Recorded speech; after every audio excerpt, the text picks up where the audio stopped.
Cette semaine, pour la première entrevue de la soirée, je reçois une personnalité québécoise importante dans nos vies.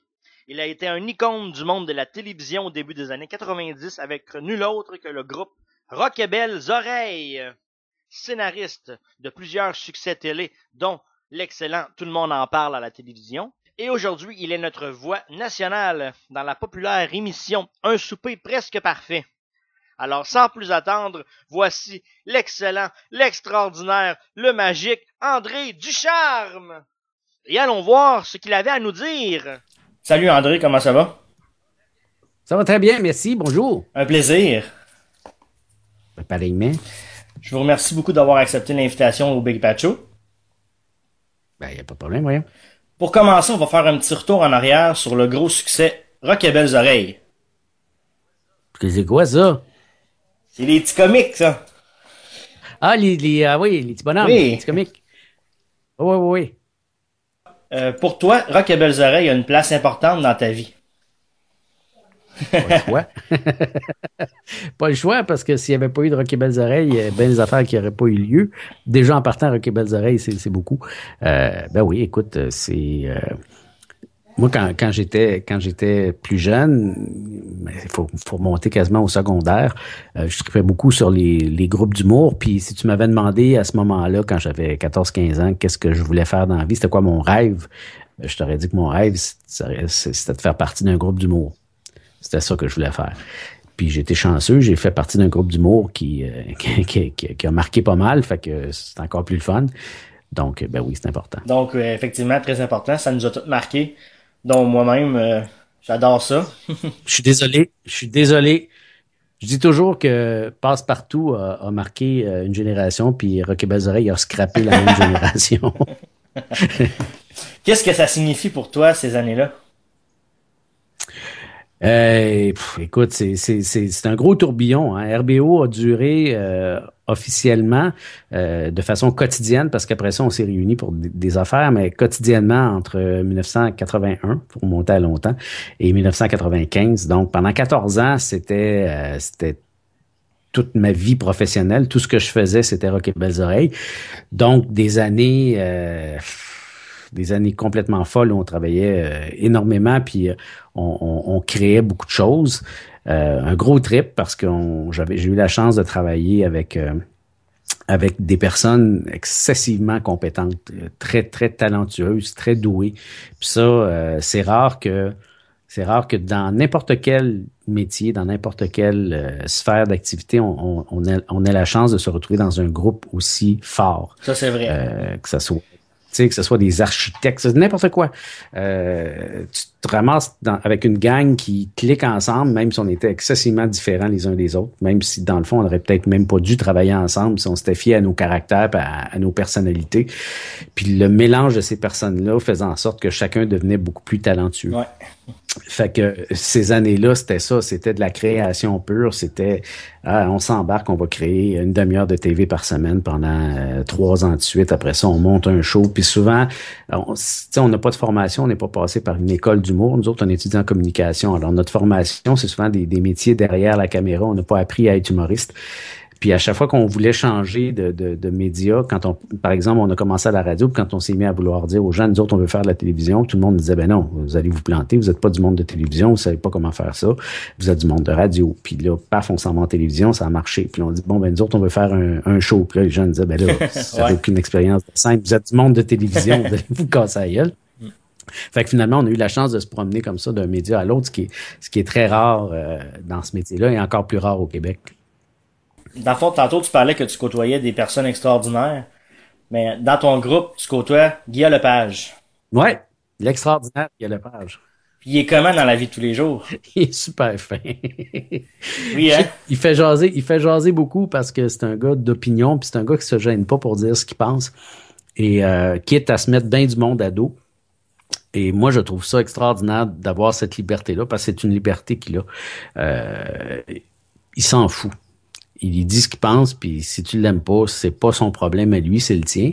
C'est correct, ça. C'est une belle qualité. Ben moi, je trouve, même si ça peut, ça aurait pu souvent le mettre dans le trouble, mais il y a une façon de toujours s'en sortir. C'est un gars excessivement excessivement fidèle aux gens avec qui il travaille, excessivement talentueux, très sensible, et il veut toujours...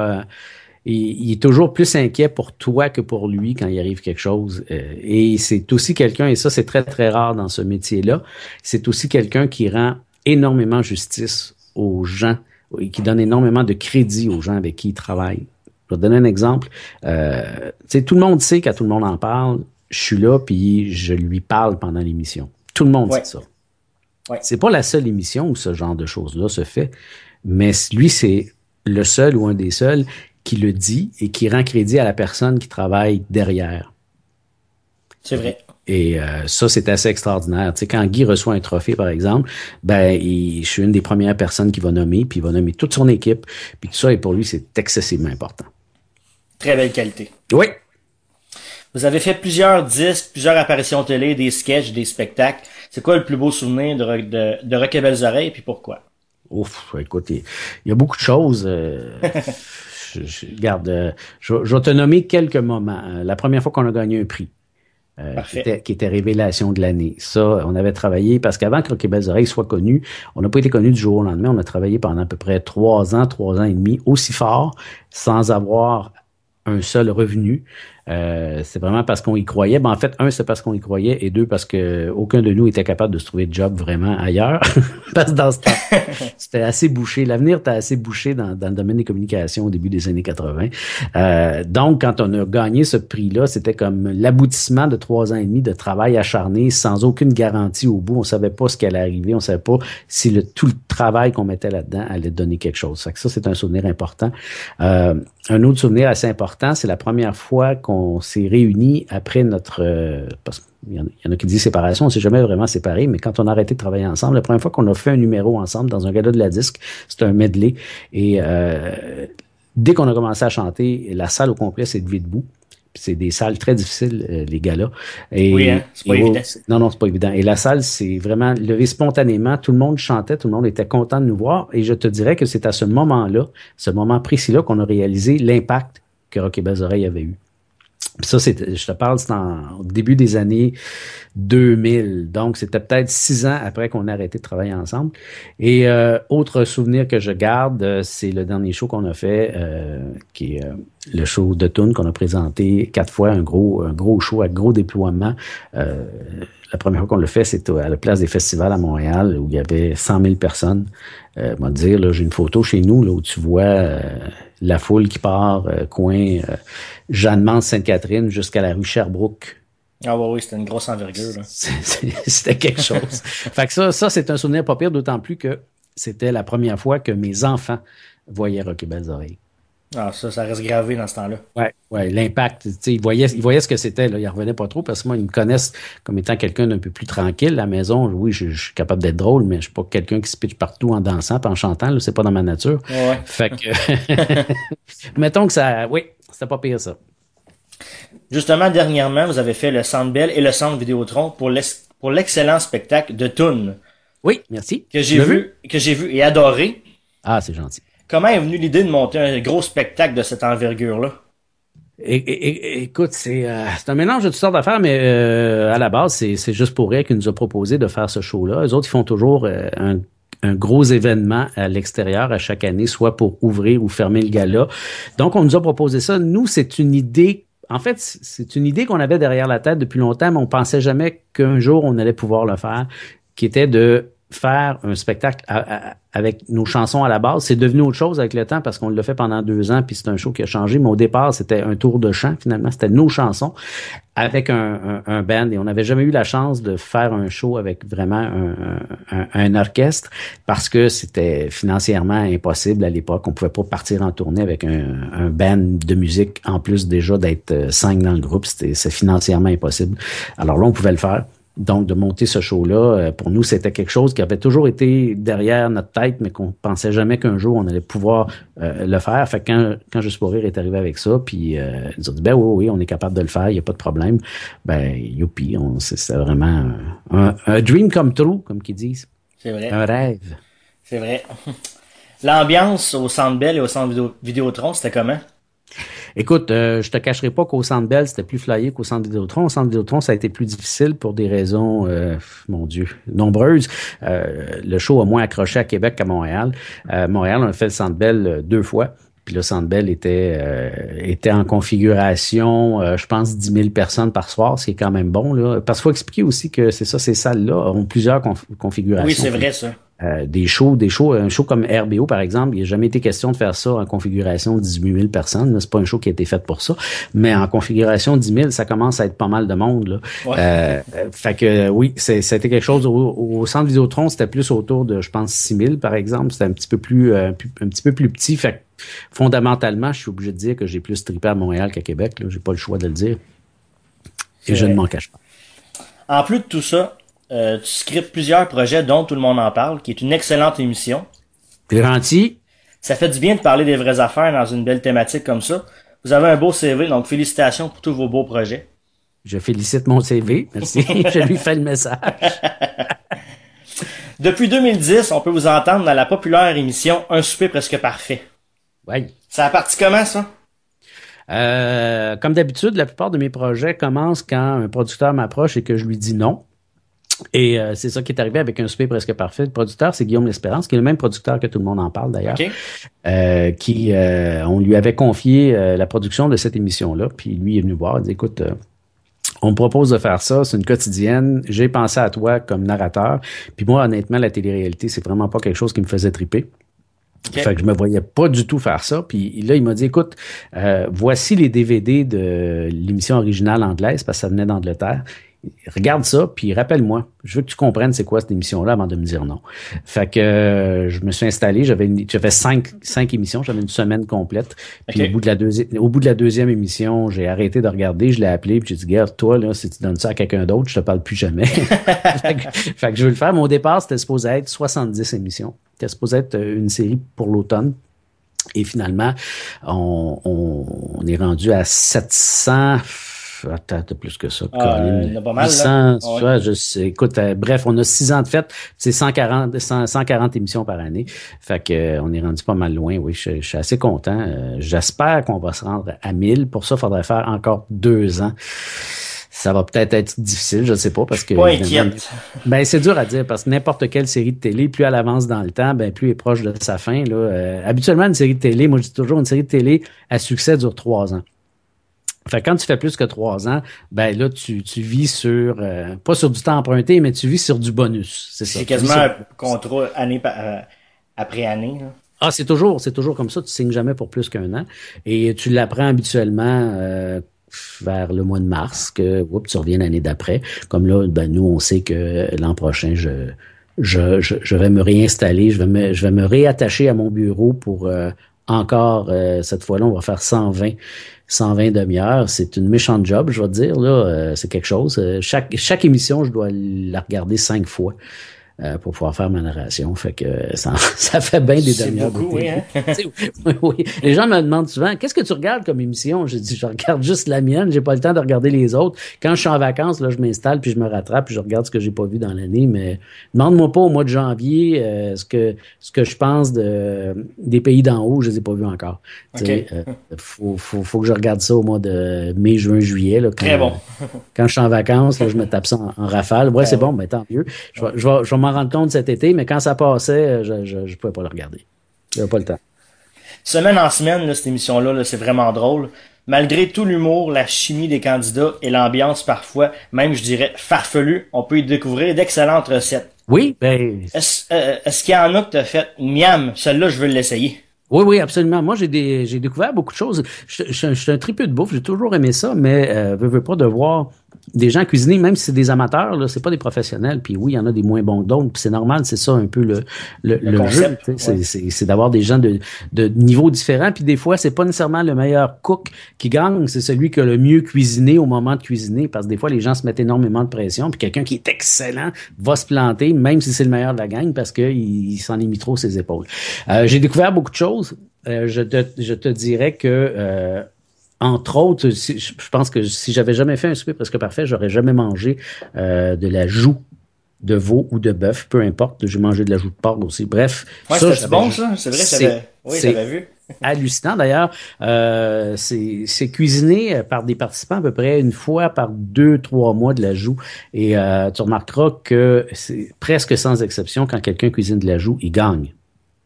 Je vais prendre attention à ça. Ah ah. Et j'ai eu la chance d'en cuisiner pour un souper de fête à ma blonde. On a reçu plein de monde, puis j'en avais jamais fait de ma vie. Puis je l'ai fait, puis tout le monde capotait. C'est vraiment bon. C'est vraiment quelque chose de bien le fun. Fait que joue de veau, joue de bœuf, là. Je suggère, je conseille fortement quiconque à essayer ça. Et c'est très bon. Compris, chers auditeurs, là, la joue. Voilà. La joue.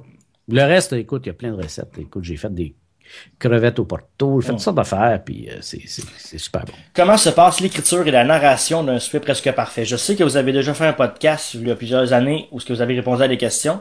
Oui. Ceux qui ne l'auraient pas vu, comment ça se passe l'écriture? Moi, je reçois, parce que bon, la première question que tous les gens me posent, c'est est-ce que tu es là quand ils enregistrent l'émission? La réponse est non. Je n'assiste pas au tournage de l'émission, ça ne donnerait rien. Un tournage, ça dure des heures et des heures et des heures, et on ne sait pas ce qu'on va choisir au montage pour aller en ondes. Fait comment pourrais-je commenter quelque chose sans savoir qu'est-ce qui va être ou non en ondes ou à la télé? C'est carrément impossible. Donc, il faut que je commente sur les montages. Alors, je reçois les montages. Pendant le tournage, la réalisatrice, parce que c'est pour l'instant toutes des filles qui réalisent nos émissions, la réalisatrice jase avec le participant. Et moi, ce que je reçois, c'est le participant qui jase et la réalisatrice qui est enlevée. Le son de la réalisatrice n'est pas là. Je reçois un plan de la réalisatrice qui me dit, ben voici de quoi on a jasé. Ici, j'ai posé telle question, Fait que là, moi, j'écris à partir d'un... Dans le fond, la réalisatrice me fait un brouillon. Moi, je mets ça au propre, puis je rajoute des jokes. Et c'est avec ça qu'on s'en va enregistrer une fois par semaine. On enregistre les cinq émissions. Donc, écrire une émission me prend une grosse demi-journée.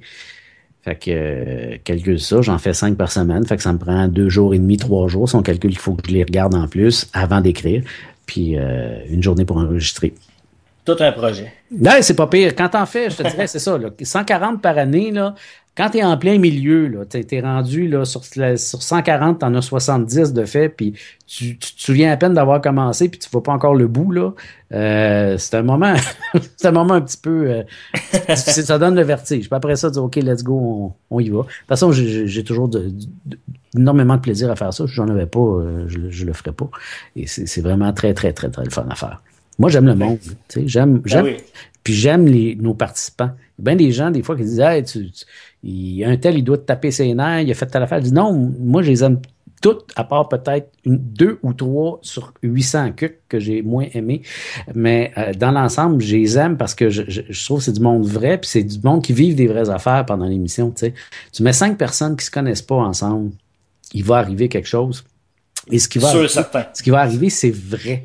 Parce que les relations humaines, veut pas, c'est vrai, même s'il y a une caméra, il oublie la caméra de toute façon. Fait que ça donne, oui, des fois des semaines où tu as 2 personnes qui peuvent pas se sentir, puis là, ça fait sortir un petit peu la méchanceté que certaines personnes peuvent avoir, mais tu as d'autres semaines où les gens s'adorent, les gens capotent, les gens se revoient. D'ailleurs, la plupart des participants des semaines, même les semaines où ça brasse, là, la plupart du temps, une fois que c'est fini, là, ils ont partagé ça ensemble, puis deviennent des très, très bons amis, ils se revoient. Souvent, des fois même, ils m'invitent. Il y a même des couples qui ont été formés. Il y a même un des couples qui a été formé, qui a eu un bébé cette année. Ben, le bébé a 1 an maintenant.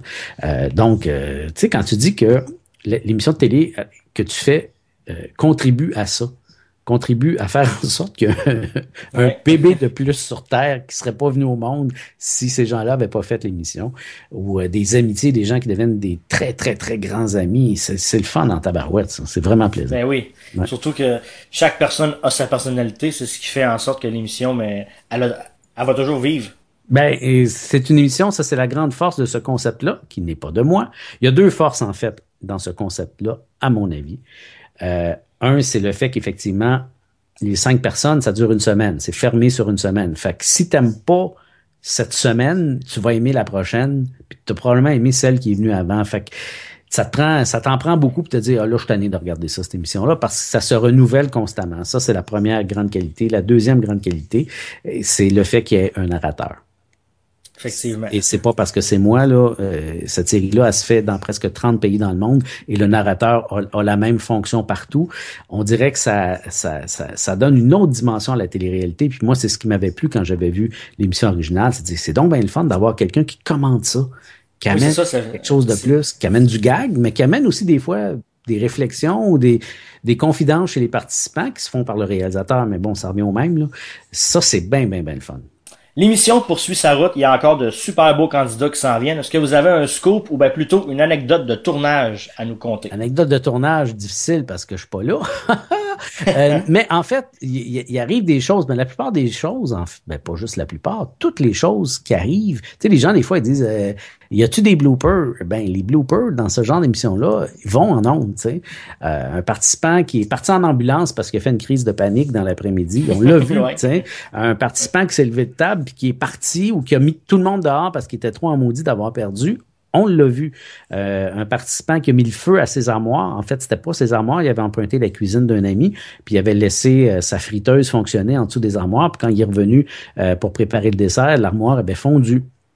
Ben, on l'a vu. T'sais. Fait que c'est ça qui est le fun de cette émission-là, c'est que les bloopers vont en ondes. Un participant, à un moment donné, l'équipe de tournage arrive pour tourner, puis le propriétaire de l'immeuble dans lequel le participant habite, je sais pas ce qu'il a pensé, je sais pas ce qu'il pensait qu'il allait se passer dans l'appartement, mais il a refusé l'accès à l'équipe de tournage. Il a dit, vous rentrez pas ici.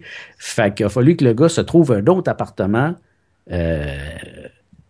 au moment de faire sa recette. Lui, il avait tout son stock, il est parti avec son stock dans des gros Rubbermaid, puis il a trouvé l'appartement d'un ami, puis il a fait son souper dans une autre place. Il était même pas dans sa cuisine parce que le propriétaire avait pas voulu. Fait que ça, c'est toutes des affaires. C'est bon, ça. C'est cocasse au bout, c'est des anecdotes de fou. Mais tout ça, on l'a montré, on l'a vu. Donc, on peut confirmer avec les auditeurs ici qu'il va y avoir une 8e saison en septembre. Ouais, une 8e année. C'est bizarre, ça, parce que la première année a 2 saisons. Je sais pas, regarde, pose-moi pas de questions, demande-moi pas comment ça se fait.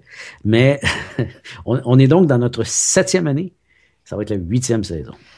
À quoi on peut s'attendre d'André Ducharme pour 2016? Ben moi, j'ai une vie plate, c'est-à-dire que je refais tout le temps les mêmes affaires d'une année à l'autre, ce qui, dans le métier que je fais, est une bénédiction, parce que la plupart du temps, tu es obligé de te chercher des jobs à chaque année. Moi, je suis chanceux, je travaille sur des séries de télé. Bah, tu sais, on a annoncé hier soir, date d'enregistrement de notre conversation, que tout le monde en parle, revenait l'an prochain.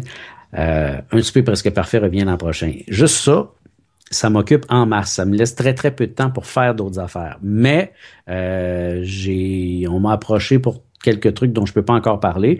Et ça se peut que je rebondisse sur une autre bébelle ou 2 autres bébelles. Je fais de la radio aussi, une fois par semaine. Je fais du commentaire éditorial à Énergie Montréal l'après-midi. Ça, c'est le fun, ça. Ouais, ça, j'aime bien ça faire ça. Puis Big Pacho, il est chanceux de t'avoir. Pardon? Puis le Big Pacho, il est chanceux de t'avoir. Arrête ça. J'avais compris Bupachou. J'ai dit, tu connais-tu quelqu'un à Énergie qui s'appelle Bupachou, qui est ton ami? Voilà. Non. Je parlais de nous ici. Oui, c'est beau. Non, là, j'ai fait le lien, là. C'est bon. Fait que c'est tout. C'est tout. Donc, André, je te remercie beaucoup d'avoir accepté mon invitation au Big Pacho. C'était un plaisir. Ben, un plaisir pour moi, voyons. J'aimerais ça qu'on se laisse sur une chanson de RBO que t'aimes. Laquelle? C'est toi qui as choisi ou c'est moi qui l'ai choisi? Ah, quand tu dis que j'aime, c'est parce qu'il faut que je la choisisse. Sais-tu, je suis obligé, voyons, quand même, je sais pas ce que j'ai là. Je suis obligé de choisir Le Feu sauvage. Parce que, je t'explique pourquoi. Parce que si j'avais pas co-écrite, parce que j'ai pas été le seul à avoir écrit cette chanson-là, si j'avais pas co-écrit cette chanson-là avec Jacques Chevalier, Longueuil, des Bleu Poudre, et un autre gars qui s'appelle Luc Blanchette, alors qu'on avait 15 ans, j'aurais pas été dans Rock et Belles Oreilles, parce que c'est en me voyant chanter cette chanson-là avec mon ancien groupe que les gars d'RBO m'ont demandé d'embarquer avec eux autres. Fait que, c'est ma toune. On s'en va écouter Le Feu sauvage. Mais c'est un plaisir. André Ducharme, merci beaucoup.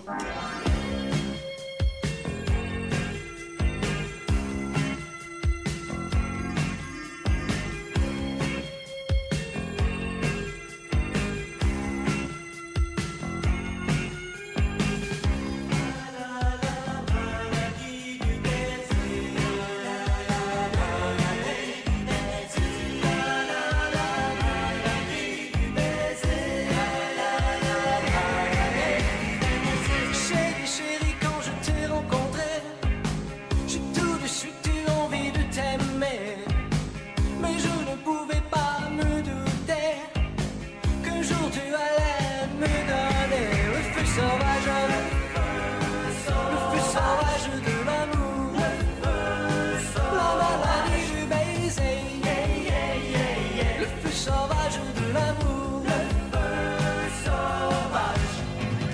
Puis un jour je n'ai pas pu résister et je t'ai demandé de m'embrasser. Tout de suite tu t'es exécuté. Et en première position cette semaine, Le feu sauvage, le feu sauvage de l'amour, la maladie du baiser, le feu sauvage de l'amour, le feu sauvage.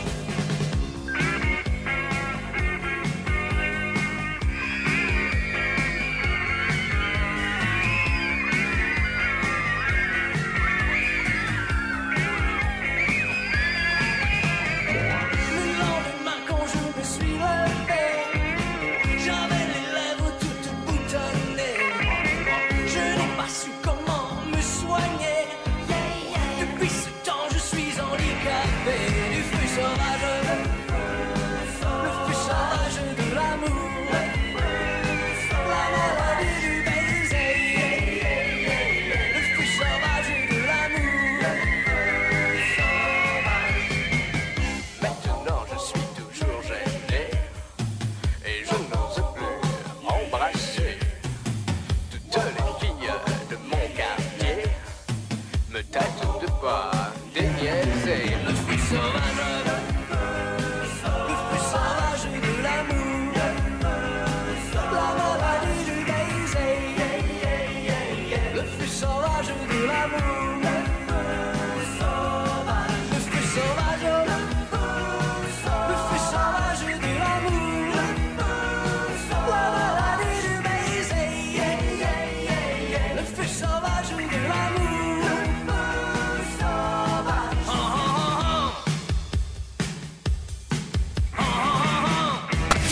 Chat Radio.